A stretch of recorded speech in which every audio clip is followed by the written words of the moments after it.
My husband, Dominic Hampton's sister, Angie Hampton, was the darling of their entire family. On our wedding day, she wore an extravagant princess gown that stole all the attention away from me. She even deliberately spilled hot water all over me. My chest was scalded red, but she only looked at Dominic with teary eyes and said, "Oh Dominic, I'm always so clumsy." Dominic gently patted her head and comforted her, "You are not clumsy. It's just that Linda didn't catch your cup properly." Later, she even tagged along with us on our honeymoon to the islands. While we were diving, she took the chance to block my oxygen tube, leaving me to drown beneath the sea. Everyone thought it was just an accident. Back home, Angie seized my jewelry, bags, and luxury car. With her wealthy background, she quickly made a name for herself in the entertainment industry. But fate smiled on me, granting me a second chance. When I opened my eyes again, I found myself back on the day of my wedding to Dominic. The grand doors opened slowly, and all the lights converged on the red carpet. I lifted my wedding gown and took my father's arm, ready to step into the ceremony. Just then, a woman in a fluffy pink dress suddenly started walking slowly from the other end of the red carpet. Her dress was even more ostentatious than my wedding gown, adorned with glittering rhinestones that dazzled under the lights. She wore a crown, her makeup was flawless, looking every bit like a Barbie doll. It was my husband's sister, Angie. "Linda, you look so beautiful today," she loudly praised, drawing everyone's attention to herself. She smiled and waved at the guests with an innocent charm, like a celebrity on the red carpet, as if this wedding was her show. The red carpet and spotlights all meant for her.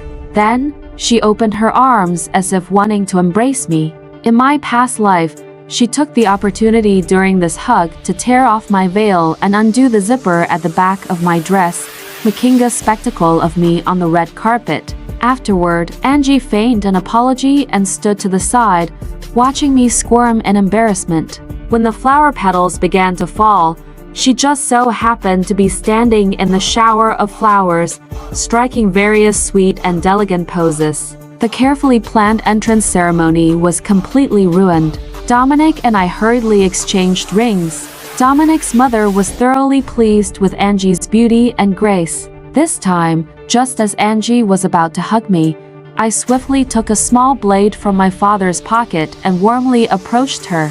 I thought, if she wants to be in the spotlight, I'll make sure she gets enough of it. Angie tried to use her necklace to tear my veil, so she hugged me tightly.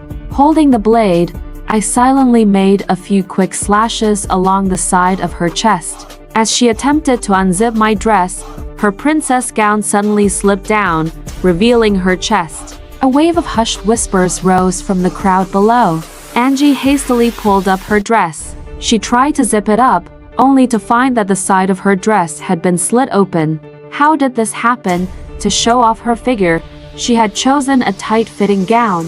Now, the more she tried to hold the fabric together, the more the material gave way, tearing even further. I slipped the blade back into my pocket and pretended to help Angie up with a look of surprise. "Angie, you're so enthusiastic today." Because her skirt was heavy, as soon as Angie stood up, it started slipping down again. The kids in the audience laughed heartily, and a few ill-intentioned men began taking photos. The live stream I arranged was already up and running.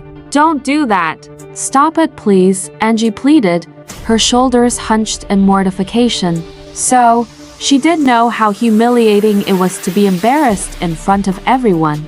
Dominic descended from the stage and took off his suit jacket, draping it over Angie.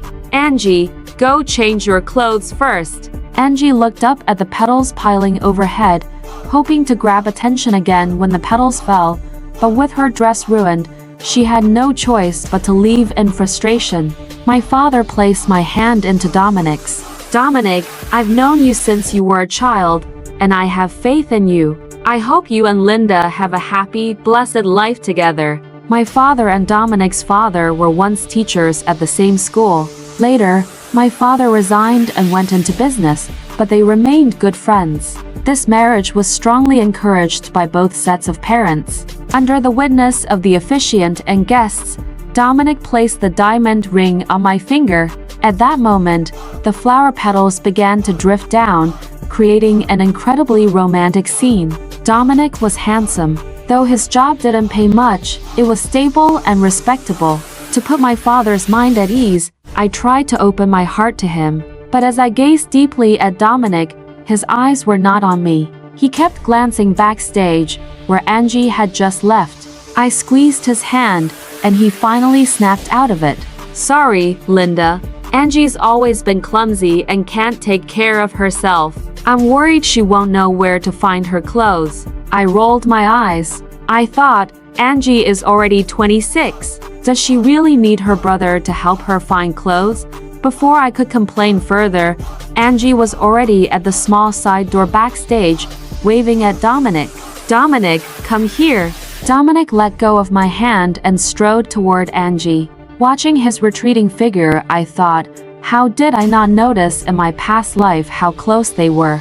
When Angie reappeared, she was wearing the dress I had specially prepared for the wedding party. She looked at herself with satisfaction in the mirror, admiring how she looked in the dress. She casually asked me, "Linda, you don't mind I wear your dress, do you? I didn't bring any other clothes, and Dominic said I could wear this one." Angie set up her phone on a tripod and began striking various poses for the camera. This dress was custom made by a high-end designer, with fabric and style that were one of a kind. Angie had wanted to wear it for a long time, so the moment she got the chance, she eagerly put it on to show off. I found a plastic bag behind the makeup counter, and Angie's t-shirt and jeans were inside. "Angie, aren't these your clothes?" I said, tossing the bag in front of her and waiting for her to take off my dress. Angie looked down at her plain clothes, her fingers reluctantly caressing the fine fabric of my dress. The wedding party was about to start, and Dominic came to find me. Seeing him, Angie lit up as if she'd spotted a savior and threw herself into his arms. "Dominic, I don't know what I did to upset Linda. She won't let me wear her dress." Her eyes started to redden, and soon, tears were welling up, ready to spill over. Dominic frowned slightly, pointing to the clothes hanging on the rack. "Can't you just wear these?" he asked me. Those were dresses I had tried on and discarded, and they couldn't compare to the custom-made gown. "Why doesn't Angie wear these instead? Today is my wedding day. It only happens once in a lifetime. Why should someone else wear the dress I had specially made while I settle for the leftovers?"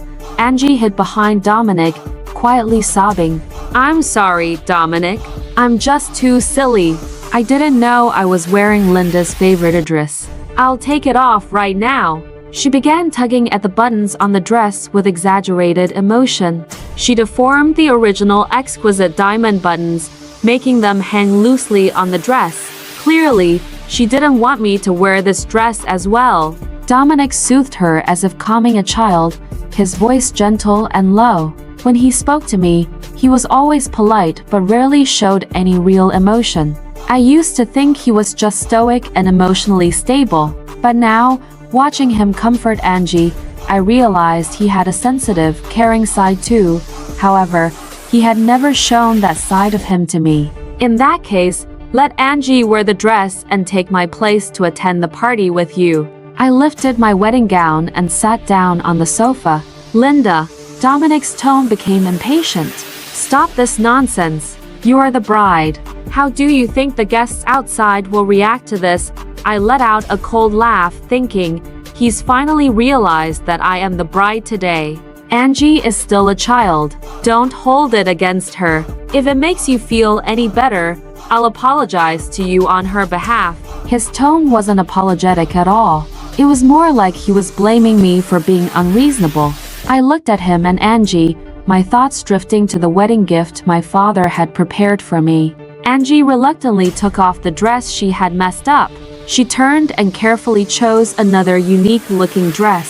I tossed the ruined gown she returned into the trash and changed into my everyday clothes. When my father and the guests saw me wearing a shirt and wide-leg pants to the party, They were all very surprised. The dress got dirty from mice. It's more comfortable in regular clothes, I explained.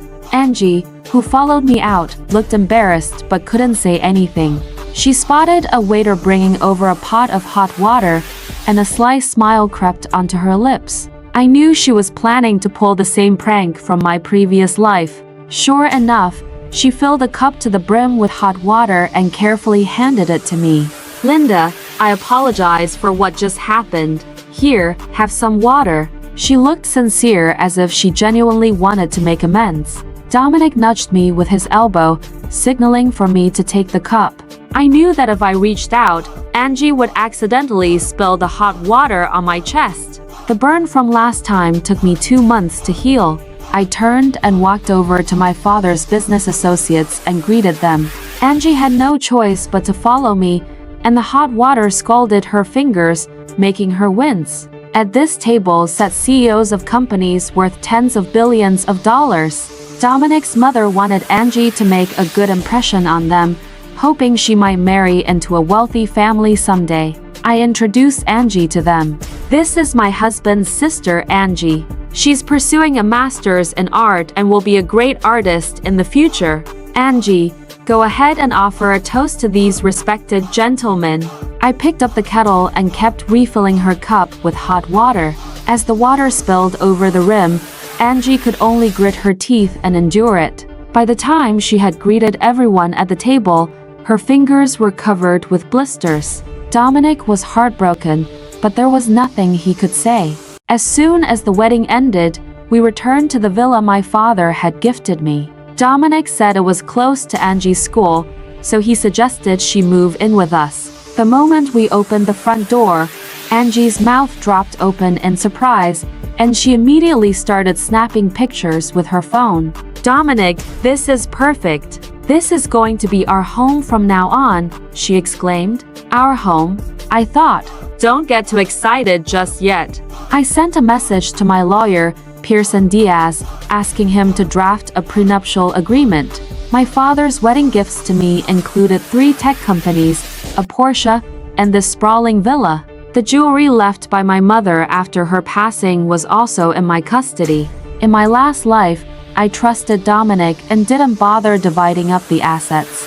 After I died, the 3 tech companies rode the wave of the AI boom, and their stock prices soared. Dominic became a new star in the tech world. Meanwhile, his sister flaunted my luxury car and my mother's jewelry all around town. My body was cremated hastily on an island. Dominic and his sister put on a show of grief, saying they felt guilty for not taking better care of me. The tour guide and local police assumed it was an accident. After all, diving came with its risks. As I struggled for breath, I also thought there was a problem with my equipment. Angie always acted like she needed looking after, playing the role of a clumsy girl, and I believed she wasn't truly malicious. It wasn't until she pulled out my oxygen tube and pushed me deeper into the sea that I realized just how deep her malice ran. But by then, it was too late. I reviewed the draft of the prenuptial agreement Pearson sent me and made several adjustments. I wasn't going to let Angie get away with a single penny.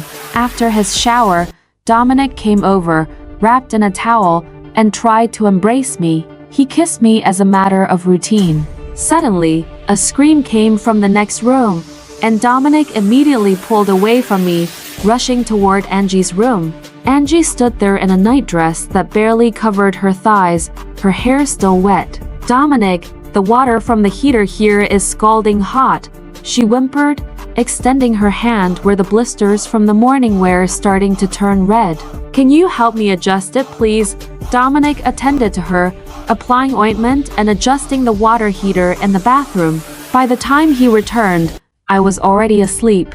That night, we slept back to back without any physical contact. The next morning, despite there being a housekeeper, Angie insisted on making breakfast herself. She served a plate of charred eggs and a few chopped up pieces of toast. She placed the food in front of Dominic and me as if she were showing off her culinary skills. Dominic didn't mind at all. He finished his portion and even praised her. Angie, you finally know how to make breakfast. Well done. I pushed the plate of burnt food aside and asked the housekeeper to make another.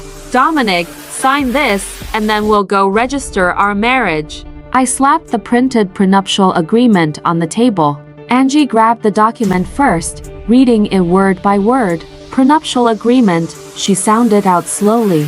What do you mean by this? Do you think Dominic is after your money?